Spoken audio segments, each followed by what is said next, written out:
Bueno, este tema de los pinos en la sierra de Calamuchita fue también, fue todo un tema, la introducción de los pinos que se hizo en los años 70 y sigue siendo un tema fundamentalmente por la competencia por el agua, ¿no? Respecto de la vegetación natural. Pero como en esta clase era sobre diversidad, yo lo que quise traer son algunos puntos de importancia acá sobre las especies exóticas y la biodiversidad. Y entonces, lo que quisiera es que un poco dejarles este mensaje, que tenemos que diferenciar muy bien entre lo que son las especies nativas, las exóticas y las exóticas invasoras, para todos los que trabajamos en esto. Las nativas entonces son las taxas que han evolucionado naturalmente en una región sin ayuda humana. Y dentro de las exóticas entonces son las que deben su presencia a la intervención directa o indirecta del hombre. Hay algunas que las llaman, los autores llaman algunas de ellas casuales, que aparecen solo temporalmente y no pueden sobrevivir sin asistencia humana, son las que nosotros cultivamos, como el maíz, son esas que cultivamos y que, bueno, dejamos de cultivar y no se extienden. Las naturalizadas son aquellas que forman poblaciones sustentables sin ayuda directa del hombre, pero no necesariamente se expanden. Y acá está esto de naturalizada, es un límite muy delgado entre las exóticas no invasivas y las invasoras, ¿no es cierto? Porque no sabemos en qué momento una naturalizada puede pasar a ser invasora. Pero podríamos decir entonces que no se expande necesariamente, o un caso sería, por ejemplo, Pinus elioti, que se ha naturalizado, hay inclusive estudios en la zona de Entre Ríos, Pinus elioti, pero no está resultando una amenaza como puede resultar otras especies para el ambiente. Y la especie exótica invasora está definida como la especie exótica que se establece en un ecosistema o hábitat natural o seminatural, que es un agente de cambio y que amenaza la diversidad biológica nativa. Esa es la especie invasora, que es un agente de cambio, produce cambios en el ambiente y amenaza la diversidad biológica nativa. Nosotros hemos visto casos de estos, de hecho en Córdoba se están estudiando permanentemente casos, por ejemplo, sobre la acacia negra, sobre el ligustro, de especies invasoras. Entonces, le quisiera aclarar algo. Afortunadamente, no todas las especies exóticas son invasoras. Entonces, cuando hablamos de especie exótica, la especie exótica no es mala palabra, ya que no es lo mismo especie exótica que especie exótica invasora. En promedio, y una generalización también bastante riesgosa, el 10% de las especies introducidas se naturalizan y de las especies naturalizadas, solo un 10% se expanden de tal modo que se convierten en invasoras. Es decir, que un 10%, fíjense, no es tan grande la proporción de especies invasoras. Y en general siempre se apunta los cañones hacia las arbóreas, siendo que hay muchísimas especies invasoras que son herbáceas, acuáticas, arbustivas, pero acá los cañones se apuntan mayormente a las especies arbóreas.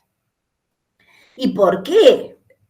Bueno, porque las invasoras pueden alterar los regímenes de fuego de una región, el ciclo de los nutrientes, puede alterar la hidrología y los balances de energía, pueden afectar la abundancia y sobrevivencia de especies nativas, pueden hibridarse con especies nativas si son, por ejemplo, del mismo género y entonces pueden no tener barreras genéticas que impidan su hibridación. Entonces, por eso resultan peligrosas cuando se tratan de especies invasoras, justamente por el consumo de agua en las zonas semiáridas o por el impacto sobre nuestros bosques nativos.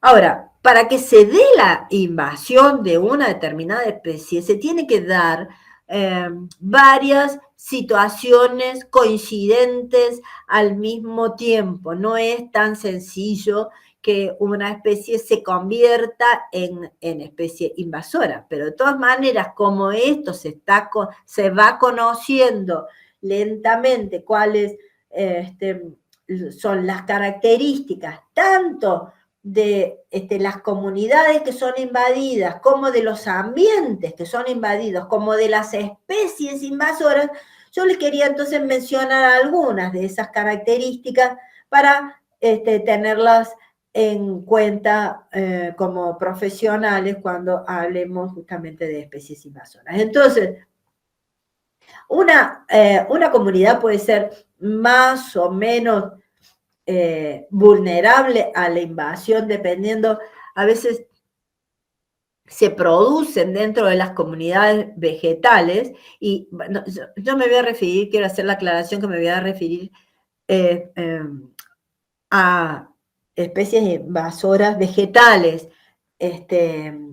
y no animales. Las invasiones por animales también ocurren en todo el mundo y son muy serias, pero nosotros no nos hemos dedicado a ese rubro, sino a los vegetales. Entonces, cuando quedan dentro de ciertas comunidades vegetales nichos vacantes, desaparecen algunas especies por algún motivo particular, entonces esos nichos están más propensos, son más vulnerables a ser ocupados por otras especies.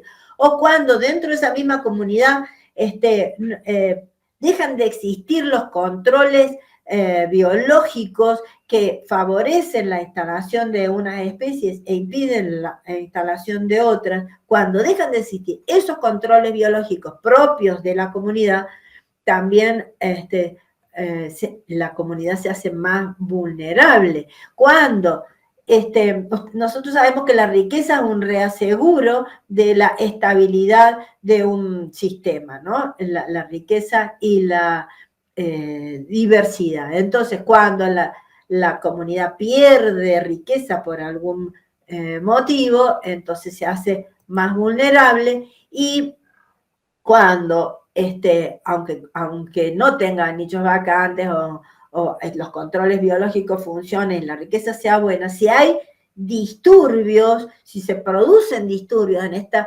comunidad y está presente esta especie invasora, va a ser como más fácil que esta especie invasora se introduzca. Entonces, por un lado, entonces está la vulnerabilidad de una comunidad vegetal a la invasión. Esto que ven acá en la foto, ¿alguien tiene idea de qué se trata? Es en Córdoba.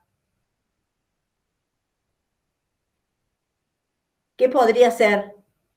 ¿Siempre verde? Exactamente. Siempre verde debe ser de nuestras especies invasoras más agresivas, y que ya vamos a ver a qué se debe justamente que siempre verde sea una especie así tan agresiva. Hay algunos olmos también ahí. ¿Eh? Hay algunos olmos, me parece. A ver. Acá pareciera que. Ah, claro. Bueno, esto que ves acá, sequito. Esto Claro, Sí, claro. sí. es posible. Digamos, esto es un manchón de exótica. Estamos hablando de dos especies bien agresivas, siempre verde y olmo, ¿no? Este acá no sé qué será. En realidad, no sé si puede ser un olmo, pero. Parece mora esa. Ajá. Tenemos todo así, una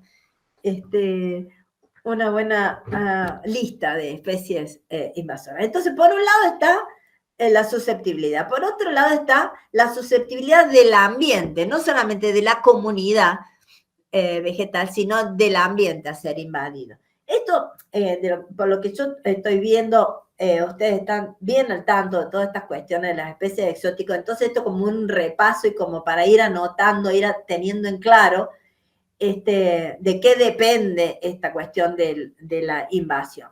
Depende entonces, la susceptibilidad del ambiente a ser invadido depende de la calidad del ambiente. Obviamente, un ambiente que ha sido sometido a desmonte o a fuego, o que ha perdido cobertura a su suelo, o que tiene cada vez menos parches de vegetación, digamos que estaba perdiendo la vegetación natural, es más susceptible a ser invadido que un ambiente que ocupa absolutamente, digamos, un ambiente boscoso que ocupa toda su superficie. La disponibilidad de recursos, cuando la disponibilidad de recursos como luz, agua, nutrientes se hace escasa para las especies nativas, puede ser aprovechada esta situación de escasez y de estrés de las especies nativas por las especies introducidas más agresivas. Y después hay algo evidente, es la capacidad de competencia de la vegetación residente, ¿no? Por algún motivo nuestras especies arbóreas, arbustivas, nativas, son menos competentes, competitivas, perdón, que otras especies que van avanzando. Y eso tiene que ver con la densidad de copa, bien típico, por eso puse la foto del siempre verde. ¿Vieron la densidad de copa que tiene el siempre verde respecto a la densidad de copa que pueden tener algunas de nuestras nativas, como el pinillo, como todo lo que sean las leguminosas de hojas bicompuestas, los algarrobos? Si la especie nativa produce a su vez sustancias alelopáticas, es como mucho más difícil que se instale una especie exótica, pero si no la produce, obviamente está en menores condiciones de defenderse. Si hay nosotros sabemos que la diversidad genética es un reaseguro, ¿no? De estabilidad, de homeostasis. Entonces, cuando mayor diversidad genética tenemos, el sistema puede resistir más a la invasión, lo mismo que cuando mayor cantidad de grupos funcionales, mayor diversidad estructural tenemos en el sistema, se ha visto que la susceptibilidad es menor del ambiente. Y bueno, si además hay presencia de agentes dispersores que van a favorecer la instalación de la especie invasora, por ejemplo, hormigas, aves, polinizadores, o ciertos procesos como de mutualismo o de patógenos que atacan a nuestras nativas y no atacan a la exótica, o herbivorismo que atacan a las nativas, digamos, ciertos niveles de competencia entre unas y otras, que las especies invasoras no son susceptibles a estos enemigos naturales o a estos patógenos o al herbivorismo que sí es susceptible en la nativa.